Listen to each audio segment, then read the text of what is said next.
Thank you, Mira, and thank you all for coming here.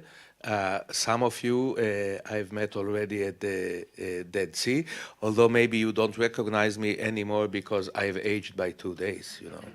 Makes a big difference. So I'll be shorter than Mira, shorter like this. It's you know that in this context that I think it was Churchill when he met Stalin, and Stalin said, "I'm bigger than you." So Churchill said, "No, you are only taller." Anyway, so this is a symposium about healthy aging, and of course, we all want to be healthy and reach longevity. And the trick is, of course, to do it when you are still able to enjoy these old years. And this is why it's so important to combine the two. I'm not an expert on the subject. All of you here know about it much better than me. So I'll be looking forward to hear about it as much as you will. The only thing I can add about old age and so on is that a story that was told on Shimon Peres, that he visited an old age home at some point and gave a lecture and talked with the people. And on his way out, he wanted to see if he's still recognized. So he stops someone and says, "Do you know who I am?" So he says, "No, but if you go to the office, they will tell you." This is always a good advice. Okay, so without further ado, I want us to go into the talks, and the first talk today will be by Professor Sarah Harper, an expert in gerontology from the Institute of Population Aging in Oxford University, England, and I would like to ask her to come and present the talk. Very much.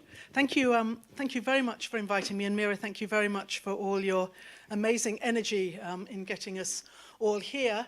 I am a demographer from the University of Oxford, and I run the Institute of Population Aging. And just to give you a little bit of background, I set this up 20 years ago. I'd been working at the University of Chicago, and I met a fantastic person who is responsible, I think, for many people in this room, actually.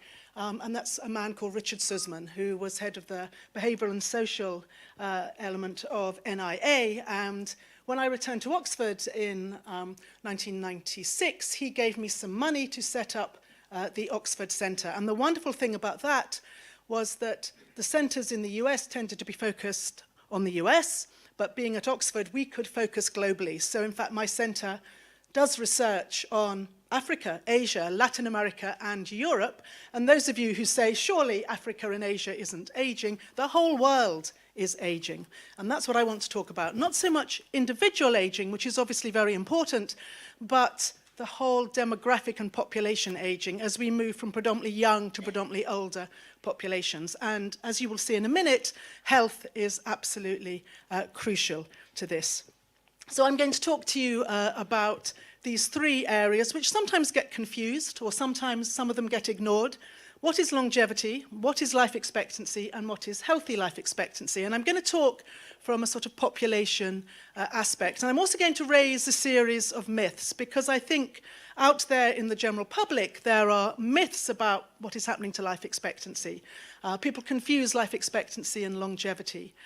But you will see that a lot of the demographers who've been working on this over the last 50 years or so have also set up myths. There are myths about what is going to happen to our population. And interestingly, over the last couple of decades, a lot of those have fallen.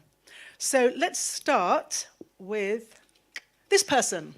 This is the world's first supercentenarian. He's called Gert Bumgardner. We don't know much about him, but we do know that he comes from what is now the Netherlands, but was then the Low Countries, and that he fought with Napoleon. And that is because he was born in 1798. 1788. And he lived to be 110 years, and in fact was the longest lived man till 1966. And this is important because we have always had long-lived individuals. This idea that longevity, being able to make it over 100, is something special is not actually true. We've always had people who've lived these long lives, but very, very, very few of them. So in the 18th century, in the whole of Europe, there were probably 10 centenarians, 10 people who made it to 100. We have 14,000 in the UK alone, and as I will talk in a minute, the 21st century is likely to be the century of the centenarian. So what has happened is that more and more people have been able to achieve what Gert Bumgardner did, and importantly, and this is something I'll come to throughout the talk, more and more of these people have been able to achieve it without science. It has not necessarily been scientific advances that have pushed life expectancy. So these are the world's two oldest people, Jean Calment of France, who died in 1997 at 122 years, and Kimura of Japan is the oldest man, and he died in 2013, aged 116. And there are two very interesting immediate facts behind their two lives. One, women live longer than men, and at every age, mortality rates for men are higher from when they are conceived all across the life course until late life. And secondly, France and Japan currently lead the world in life expectancy. They not only have the longest lived people, but in terms of their population, they are the longest lived peoples. So I'm going to start with this question. Will increases in life expectancy continue? In other words, will there be a continued increase in average years lived by humans? This is basic OECD, UN data, and we've taken selected OECD countries just to illustrate some of these points. This runs from 2000 up to 2013, and it's life expectancy at birth. And the solid lines are women, and the dotted lines are men. And you can see immediately, and in fact for all countries it's exactly the same, women consistently outlive men. You can see right at the top in this particular graph we have the red, which are the Japanese women, and the French women are the blue. Currently 88 years at birth is life expectancy. We then drop down to just below 84, about 83 for UK women, and slightly lower than that, about 81 for US women. Israeli women are about 84, so they're between the UK and France. You can see that there is also an increasing gap between men and women, but you can also see, and this is important, is that although we've had gains of life expectancy, they have not always been steady. There have been dips. I'll come back to that because that's actually important. This demonstrates the first myth, really. Don't look at the detail, look at the shape. So this is the contribution of mortality decline in 3 age groups. Basically, the pale green are the under 30s, the orange colour are those of working age, and the blue are older adults. And in fact, you can't read it, but actually it's the Netherlands and South Korea at the top that currently are leading the world in this. But the really important thing is this. Our contributions to life expectancy now are all in the over 65s. Massive contributions to increase in life expectancy. Until, in fact, 1989, the last paper was written on this by colleagues, in fact, of mine, Jay Oshansky and Bruce Carnes from Chicago, and they said, although we will see death pushed back across the life course, we will never see death or mortality rates start to fall, or age-specific mortality rates starting to fall post-65. We believe that at 65, mortality would continue at a pretty steady rate. And that's been the huge change we've seen in particularly high-income countries over the last 30 years or so. And we can see this. Whoops. If we look at older ages, this is taking the same kind of data, but instead of at birth, we're looking at it at age 65. You can see two things. In fact, the gap between men and women has increased. The gap between Japan and France and the US and UK has increased. And in actual fact, you can see tremendous, actually, difference among the over 65s, and that's obviously because as the numbers get smaller, so difference shows. But the French are just beginning to start overtaking the Japanese, and when we get to age 80, the same pattern, increasing gaps. So those successful countries at birth and at age 65 are even more successful when we look at the very old ages, and in fact, French women are the longest lived people in the world, aged 80. Now, why this is obviously of huge interest to a British woman. I can understand why genetically we're different from Japanese, our lives are different, our diet, particularly among this cohort, is different. Why is it, however, that the French, just on the other side of the British Channel, should have such a difference? Well, talking to French demographers, my colleagues say that they think that the line is not the English Channel, it's actually halfway across France. In other words, it's the difference between the Northern Europeans and our diet and the Southern Europeans, and it comes back to the Mediterranean diet, which I would have thought probably is something that you discussed over the last few days. And if that is the case, that's even more evidence for the importance of diet. Though I have to say that some of the French that I've spoken to have said, not exactly politely, that it isn't just that Mediterranean food is good for us, it's just it stops us eating rubbish that the Northern French and British eat. So I just leave that with you. This is a completely different set of data. This is female life expectancy at birth in 2030. This caused a big stir when it came out in The Lancet last year. This is probabilistic data using some OECD data. And let's just zoom in here to the top 10. This is female life expectancy at birth by 2030, a probabilistic projection, and you can see right at the top, hopefully, is South Korea, France, Japan. But the really important thing is that this prediction is that life expectancy at birth by 2030 will be over 90. And that is another myth that has been around for a long time. There was a general belief that we would never overtake 90 at birth in terms of life expectancy. But it looks as if this is something that, in theory, is now possible. And then let's just look at a third type of data, third type of modelling. This comes from the Human Mortality Database. Again, it was published in The Lancet in 2009. And what this modelling does, this is the oldest age at which at least 50% of a birth cohort is alive. And right at the top, we have Japan. So that's the 2007 birth cohort.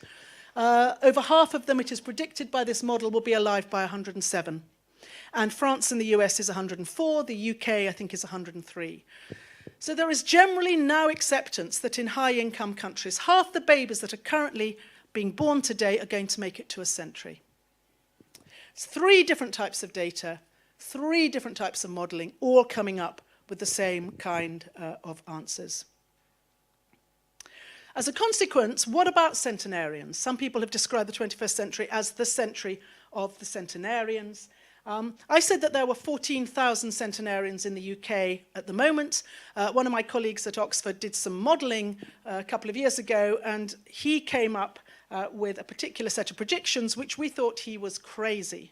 And then the ONS and DWP, the Office of National Statistics, and the Department of Work and Pensions in the UK, who are very serious conservative groups, also came up with the same modelling a couple of months later. So this was published in 2014.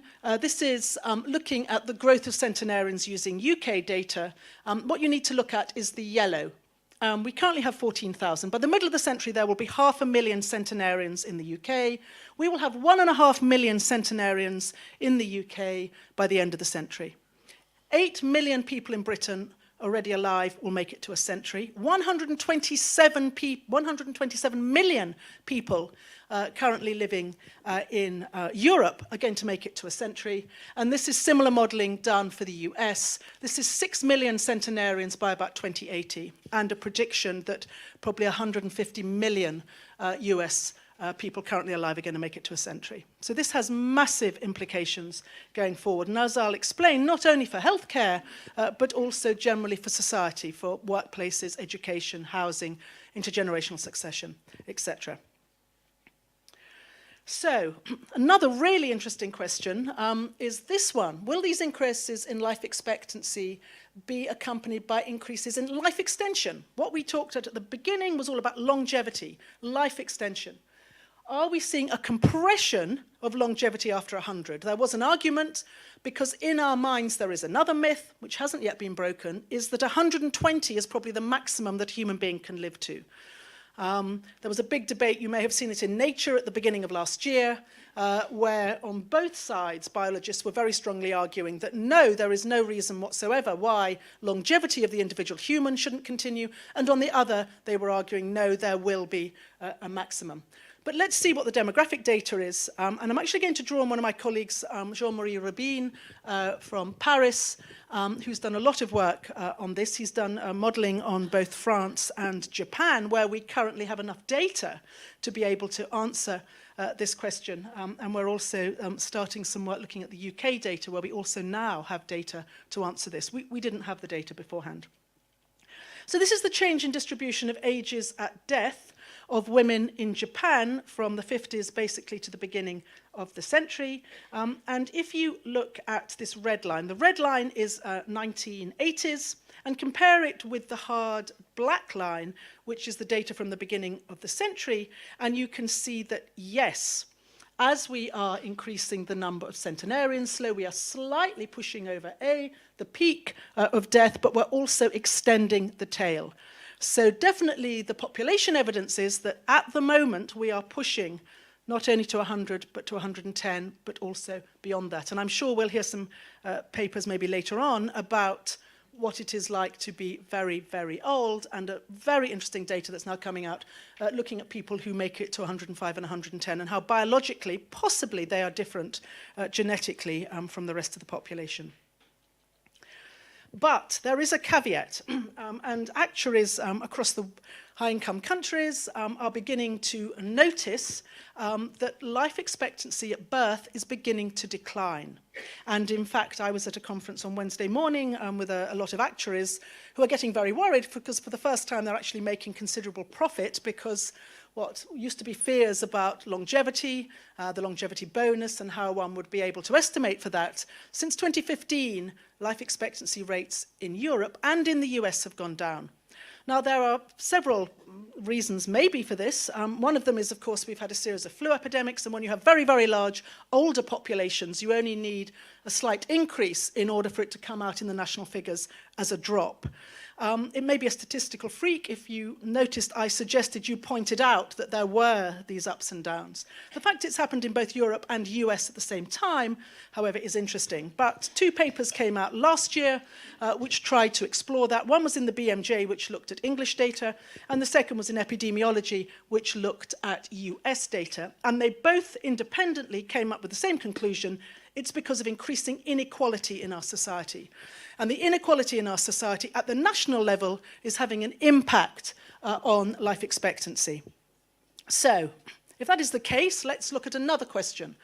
Will life expectancy increase for all socioeconomic groups? Or are we actually seeing now an increasing differentiation in terms of socioeconomic and ethnic groups within high-income countries in their life expectancy rates? And I want to draw on some Oxford research just to give you an indication of this.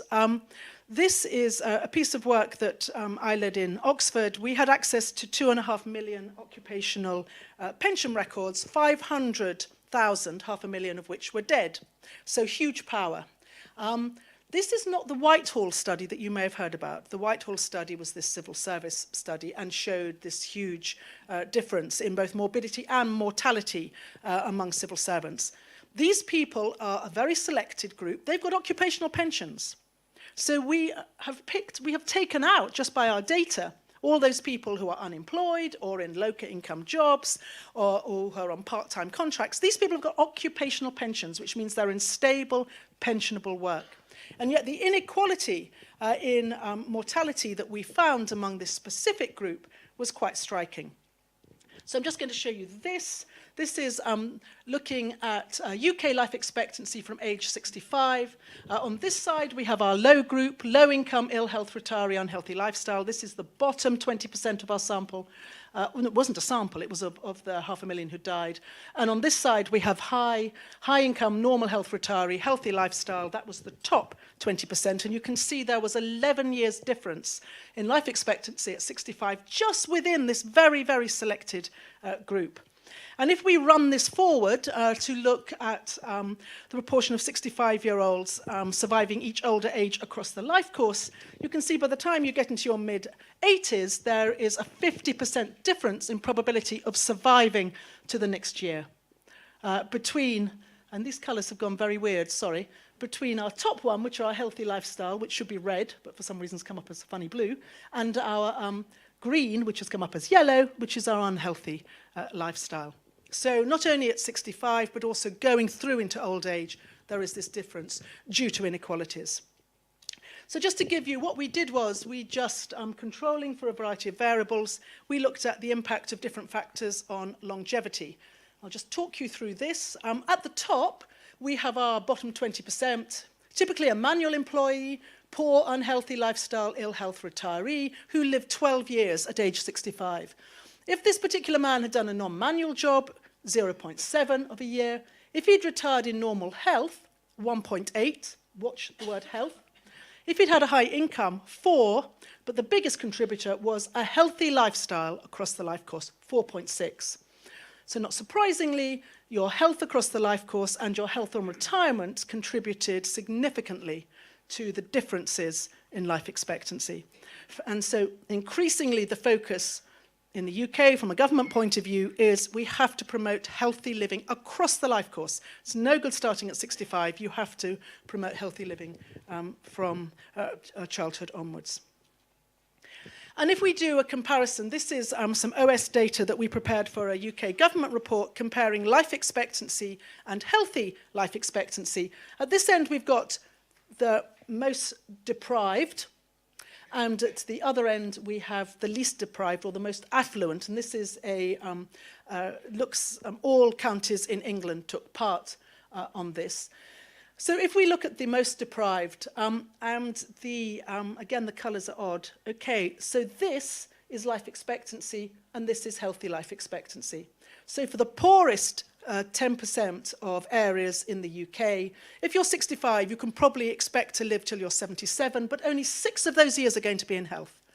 Whereas if you are living in the most affluent in the UK, you can live another 10 years longer, of which 13 years will be in good health. So healthy life expectancy is also being affected, not just life expectancy itself. And this clearly, from a societal point of view, is absolutely crucial. If you have a society that is going to be living to 100, and if you have that society which falls into ill health in their 70s, and you have 30 years of ill health at the public health and healthcare level, that is going to be a huge challenge for a society.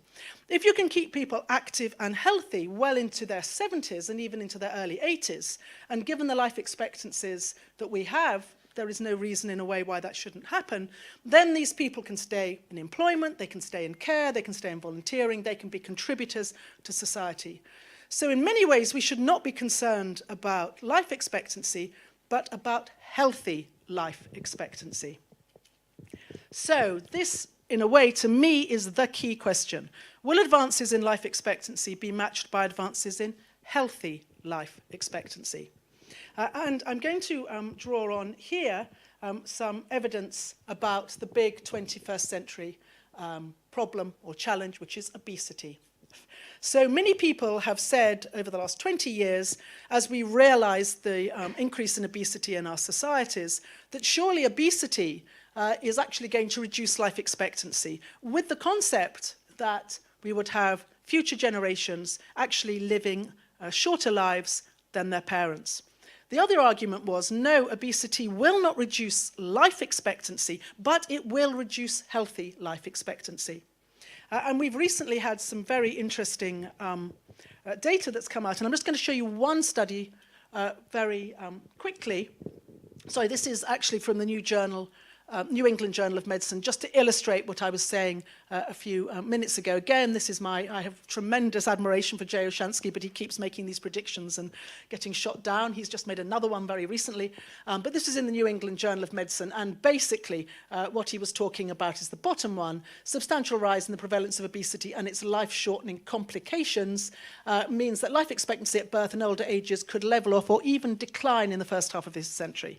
Well, we now believe that that prediction is unlikely, and this was the data that I was talking about. So this comes from a Dutch study, and I think it's a fantastic study, a sort of large study where they looked at the impact of obesity, smoking, and alcohol, and in this particular table, age 55, in reducing life expectancy or increasing disabled years. And if you look at the two bottom ones that we know, if you like, are killers, smoking and alcohol among this particular group in the Netherlands reduces life expectancy by about 4 years, 3 to 4. It increases disabled years between about 3 to 4. But obesity only reduces life expectancy by 1.4, but increases our disabled years by about 6. So we've recently had a very large American study that has come out that has found some very, very similar findings. So obesity and its impact really increasing healthy life expectancy, I think, has got to be the focus of a successful aging society. So just to conclude, I think it's probably worth us just reminding ourselves of this.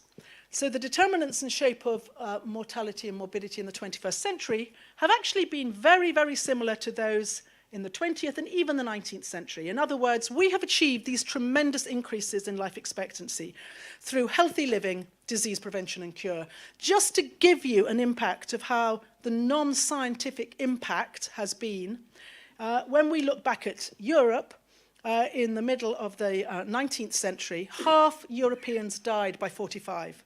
Now, half the European population can expect to live well into their 80s. And a little anecdote is that Bismarck introduced state pensions into Europe in the middle of the 19th century. Half the population was dead at 45. He set the state pension age at 65. So if we want to extrapolate it, without having to do the sums in your head, it's actually 103 is when our state pensions should start. So we have to be a little careful. What we have been really looking at is how much life expectancy can we expect to gain without the intensive application of scientific medicine. Geriatric medicine, which came in after the Second World War, has made a huge impact. Pharma has made a huge impact. But now we're really into the science. Some people argue that actually what we've been doing is delaying the onset of age-related diseases rather than eliminating them altogether. In order to do that, we have to move probably into this next stage, which is around regenerative medicine and age retardation. And so as a demographer, one of the things we're really interested in, how much life expectancy can we expect to gain with the intensive application of scientific medicine? This is what I think others will be talking about today, but we are talking about not only pharma, we're talking about nanotechnology, 3D printing, fantastic advances using adult stem cells, and the impact that that's going to have on life expectancy. So hopefully, hopefully that will give you just a general overview of the sort of population level questions, and I hope we'll be able to feed the discussion and the other lectures into that kind of framework of what's happening at the population level. Thank you.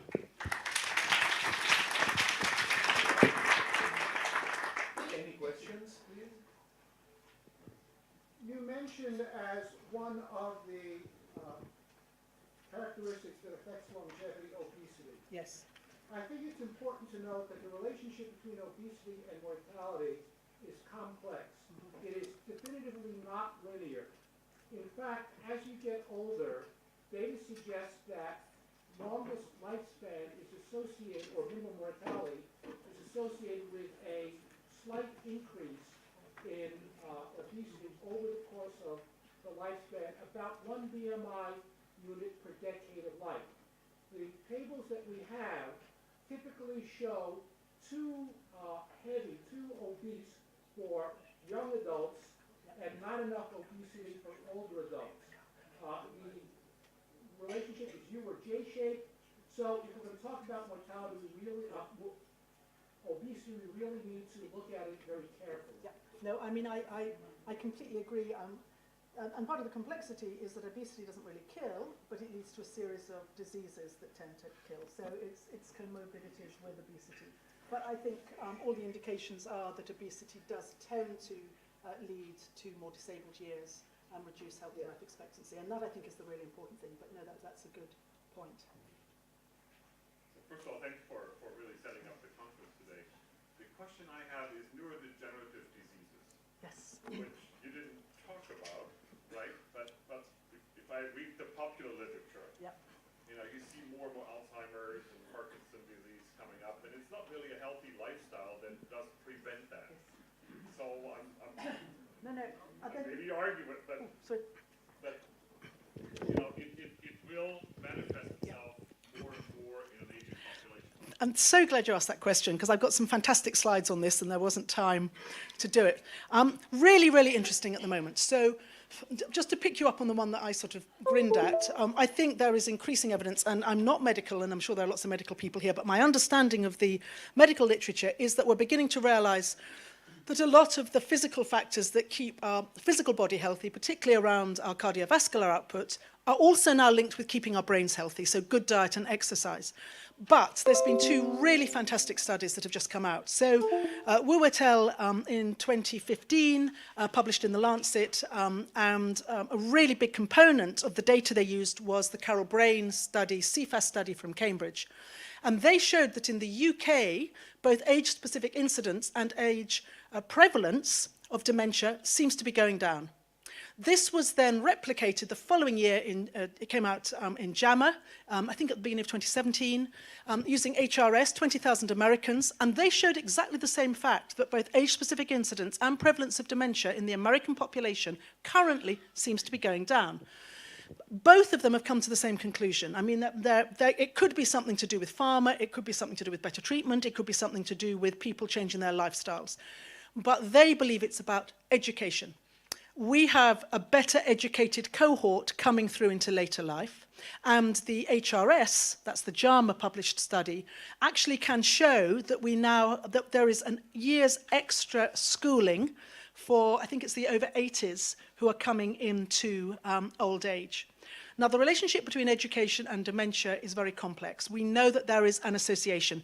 People with higher education qualifications express fewer symptoms of dementia. Whether it is that they hide those symptoms because higher intelligence and higher education enables them to hide it, whether it is something about keeping the brain active, and those people with higher education can do that, nobody knows. So we don't know whether it's the symptoms that are not being expressed, or whether in actual fact the degeneration in the brain is being protected by education. I'm sure we soon will, just because of obviously the whole change that's happened with brain scanning. But it does look at the moment to be good news in terms at the national level of dementia. You mentioned Gert Bumgardner and living to 110 yes. and being born in 1788, and it sounds like there's been a significant increase in life expectancy over the last 100 or couple 100 years. How about if you extrapolate back to the Neanderthals, and how about if you extrapolate back to many, many years?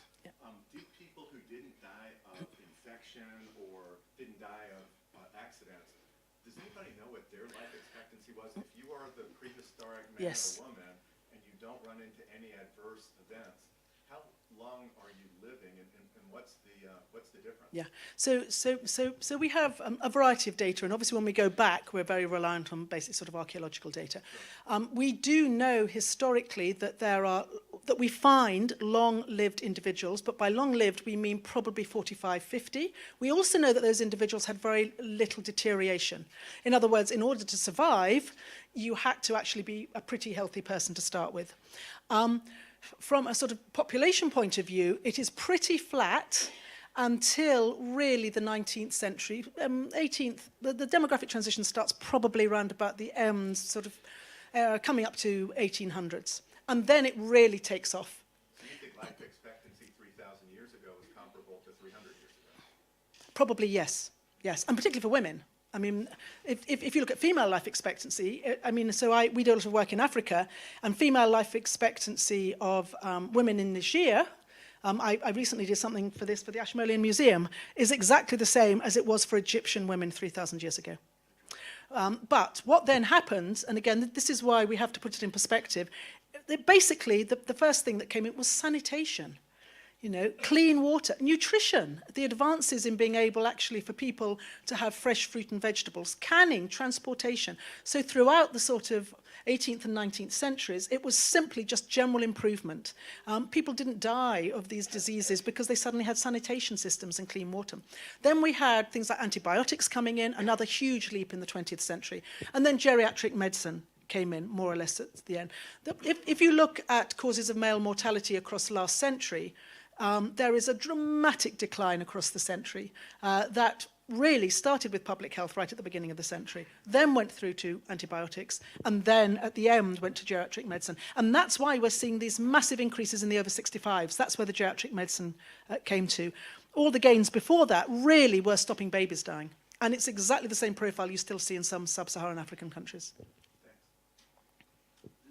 New technologies that are coming in. Yes. More and more advanced technologies, will they change what we know? Yes. Okay, so this question is around new technologies and things like gene editing. I mean, as last century, we were very concerned about population aging and climate change, and actually terrorism, which is very interesting. Now the big talk is about technology, and technology, I think we're now beginning to really understand the impact of technology and the way that it will affect our lives. And without any doubt, the science could be driving us, I'm not Aubrey de Grey, could be, to huge advances in longevity for some people. And the really, really big question, I think, is do we want that? I mean, do we really want people striving to live to 200 when we still have life expectancies in sub-Saharan Africa of 35 for men? It could lead to huge inequalities. But yes, I mean, science is going to drive us that way. And with all these technologies, we should be saying, hang on, we're humans.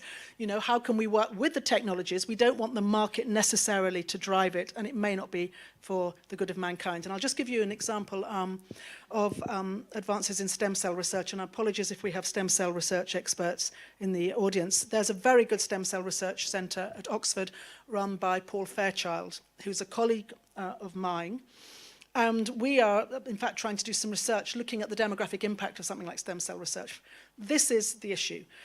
We've now moved, as I said, from embryonic stem cells into adult stem cells, which means that we can take skin cell, we can turn it into a stem cell, we can turn it into a therapeutic stem cell, and we know that we have already had successes in growing certain muscles in different parts of the body. But we also know that at the population level, stem cells can also lead to increases in cancer. And what is not known is what percentage of the population who take this therapy will develop cancer. So maybe we want a population where from 70 onwards we grow our body parts, but 50% of these people will live for the next 30, 40 years with cancer. Maybe that's fine, maybe that's acceptable. But to me, that is a social question that we need to be addressing, because that potentially is the way that science is leading us.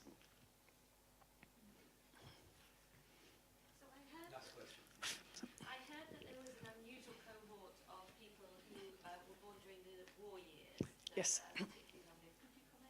Yeah, so it used to be the 1920 to 1930 birth cohort. They seem to be the ones that at every year, this I have to say comes from British data. Sorry, so it's a bit of a British question. Because of basically what happened to us last century, and in particular things like the setting up of the NHS, but they benefited from scientific and medical advances. When they were babies, public health was coming in so they didn't die. They then benefited from all the advances that came out of antibiotic medicine. They were the group that were inoculated, vaccinated. When they got into old age, there were high incomes in the UK, but also we had the National Health Service and the tremendous emergence of geriatric medicine. And there was something special people thought about this cohort. And I used to talk about it until suddenly the 1930-1940 cohort came along and they showed even greater increases. So I would say that until 2015, all the data was showing that every cohort was actually doing better. I mean, we were constantly having to change the angle. You know, it was always upward, but in fact, it was just getting steeper and steeper. So much so that At the moment, we say that it's 2.5 years per decade in most European countries. So you sit here for an hour and you've got another 15 minutes of life. Which is what I always tell my students when they're sort of falling to sleep at the back. Just hang in there and you can go to the bar for 15 more minutes. But as I say now, and I personally think it's a bleep, and my colleagues who work in this think it's a bleep, but it is, the last 2 years, interestingly, I can see why it might be in Europe and not in America or in America, but in both those high income regions, we've had a dip in life expectancy. I think it will come back, personally. Yeah. Thank you.